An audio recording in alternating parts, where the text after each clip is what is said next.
Welcome to the second edition of the John Wilkins Show, and you're assured of a third because they won against Lubbock, Monterey, 29-6. As you saw the replay of the game this afternoon, again, Coach Wilkins, welcome to the show.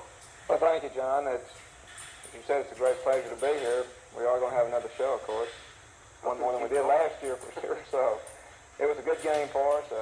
We thought our youngsters played hard. I don't think it was one of our best games of the year by any means. But, you know, our youngsters did what we had to do in order to win, and played good offensively, broke down a couple of times defensively. But all in all, you know, a good by-district win for us, and we're looking forward to playing El Paso Irving this week. Okay, before we get started, I'd like to introduce my assistant, Jeff Shull, who will provide some color also and some great insight into the game, I'm sure. That's true, I will. Let's start out, first of all, with the first drive. Nothing really fancy. The Permian Panthers held them on 4 downs after the kickoff, just drove down the field. And Kelly got things going. He had some good passing. Right, well, this little bootleg pass, and hits Jay. Jay's wide open, Jay Fugler. Jay makes a nice run out of it, and we're set up for good first down and good field position.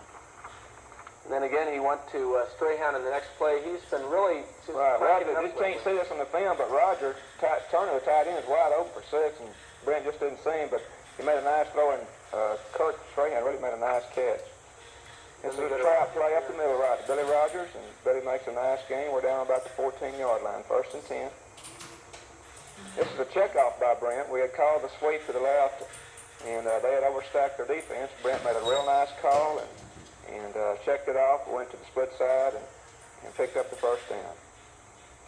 And this is just a little lead play to Troglin. Troglin busted in for 5 yards, and in the first touchdown, we're ahead 6-0, and Bobby adds the extra point, makes it 7-0. And they tried nothing fancy, as I said, just basically going to Troglin. And Kelly, he's really taken control these past couple of ball games, and he's been throwing a lot better. Well, Brent had a good night, we thought, last night. Especially early, he was 4 out of 5 in the first half throwing the football. And then he had a little slump there basically in the third quarter, or maybe early in the fourth quarter. We missed 2 or 3 in a row. But Brent did a great job, and like I said, he's made a great, I think what most people don't realize about Brent, the calls that he makes at the line of scrimmage, just like we explained a while ago, he checked off the sweep we had to the tight side and made a good call to the split side and picked up the first down. And those are the kind of little things that most people don't notice about a quarterback, but they're very important to a football team. You haven't really been a big play team, 4 or 5 yards, occasionally 10 or 15 yards, and that's the way your second drive went for your touchdown. It was just, you know, third and 1 situations like that, and led to a touchdown by Troglin. Well, we've been very consistent, really, over the period of time. Of course, especially against Odessa High last week, we went 18 plays, and this is the sweep to the tight side. This Troglin makes a heck of a run right here. Made a great move to jump over a guy and just accelerate to the end zone. I think it was, 18-yard touchdown? Right. And it was really a fine run and good blocking too, of course, but Mike really made something out of nothing, basically. How's your running back core situation going to be going into the Irving game? Hager played some. He didn't play a lot of the game. Of course, you really didn't need him. As you said, they played well enough to win and really didn't have to use him that much. Well, of course, everybody's healthy. Brett's getting better. He's still a little bit banged up, as we explained earlier in the week. He's not completely 100%, but Billy did a good job for us, Billy Rogers, and of course, he caught a couple of big passes for us. And Brett's getting better. Ricky Cutter, who we hadn't used since the Midland game, is finally getting a little bit better. So we're finally getting our people back, and you know, we're going to need them this week for sure. I guess we should mention really someone we haven't talked about yet is your trainer, James Allen, who's been able to keep some people out in the field. I remember when we were down there one day to interview you, he showed the pad they've been using with Hager.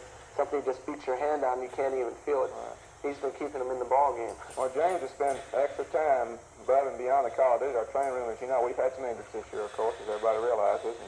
But James has really done a great job, and those youngsters are up there early in the morning getting treatment. They're in there at noon. They eat their lunch in there, getting treatment. They're there before practice. They're there after practice. And so James has really done, along with the rest of the student trainers, has really done a great job, you know, rehabilitating these youngsters, trying to get them ready to play. And it's been that kind of year for us, and James has really done a great job. Something I'd like to mention also, when we were going up to the game, is just the fan support. He must have had at least 15,000 up there yesterday, and it was just amazing. The people, the signs were all the place going up to Lubbock. They had black streamers all over the place, and just a good sight to see, and I'm sure that helps you out any time you go on the road. Well, by far, I thought it was the biggest crowd we've ever had in Lubbock. I can remember we've had some good crowds up there, but, you know, they almost completely filled from, I'd say, from the 20 to 20 on the east side, and it was, you know, like I said, I don't know how many for sure. I would say it's close to 15,000, and It was really a tremendous sound. Of course, it just really engulfed the Monterey crowd, which is really unusual because we're playing in Lubbock, and it was a tremendous crowd, and boy, we really do appreciate the sport, and the fans have really been great. Often overlooked on Permian's team this year somewhat is the defense, and they got your touchdown, which will be coming up here in the second segment. But you want to talk about them a little bit because they only gave up 6 points, and outside of one long run, they did bottle up Monterey. Well, Monterey, of course, did break the long run on us, and this is something that concerns us to a certain degree about our defense. We've had a tendency to break down, once or twice during a game during the course of the last 4 or 5 ball games, and this is something that, we've worked real hard trying to correct.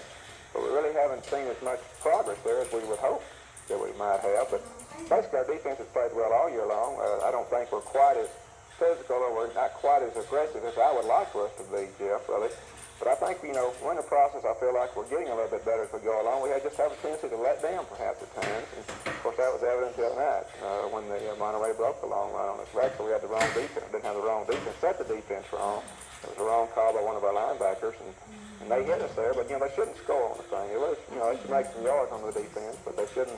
We don't feel like they should score on us. So, but we're pretty tough on us from that standpoint. And obviously, we don't like to give up any points. Don't like to give up any yards.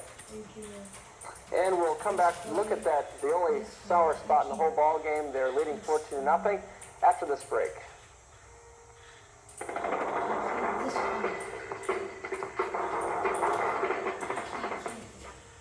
The John Wilkins Show is brought to you by Ace Specialties Incorporated, Allen & Sons Incorporated, Brad Allen, Vice President, Al's Mexican Food, 2215 East 42nd Street, American Auto Parts, 812 East 7th, American Auto Parts number 2, 434 South Grandview, Vasco Chemical and Supply Company Incorporated, Basin Testers, Boyle Sales Company, Bronco Chevrolet, Brown Electric Company, Carl's Meat Processing, Car Well Service Incorporated, Cobra Coating, Colonial Inn Motel, Abilene, Austin, and Monaghan, Commercial Radio, Continental Well Services Incorporated, Continental Tank Rental, L.C. Davis Builders, Desert Energy Equipment Incorporated, and Texas Commerce Bank of Odessa.